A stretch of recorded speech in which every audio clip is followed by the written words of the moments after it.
আমেরিকার সরকার সাহায্য করেছে শুধুমাত্র ফিলিস্তিনের মুসলমানদেরকে হত্যা করার জন্য। 2200 কোটি মার্কিন ডলার একদিনে আল্লাহ তাআলা যে দাবানল জ্বালিয়ে দিয়েছে না, একদিনে ক্ষতি হয়েছে 5000 কোটি মার্কিন ডলার।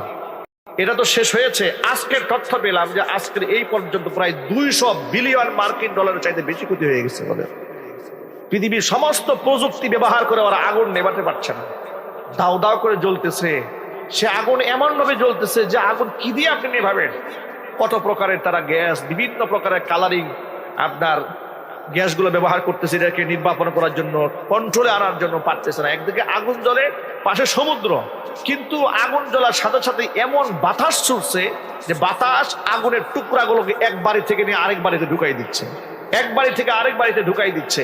এই যেন মনে হচ্ছে আবাবিল দিয়ে যেমন আল্লাহ রাব্বুল আলামিন কাবাগর ধ্বংসকারীদেরকে টুকরা টুকরা করে দিয়েছিলেন, এক একটা আগুনের টুকরা এক বাড়ি থেকে আরেক বাড়িতে লাগার দৃশ্য মনে হচ্ছে যেন একা লাগতেছে না, মনে হচ্ছে ফেরেশতারা গিয়ে আগুন ধরাই দিচ্ছে।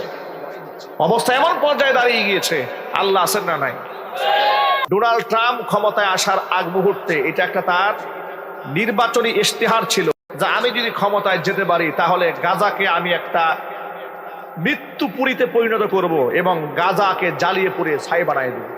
ওরা গাজাকে ছাই বানাতে চেয়েছে, আল্লাহ তাআলা ওদের রাষ্ট্রকে জ্বালিয়ে পুড়ে ছাই বানিয়ে দিয়েছে।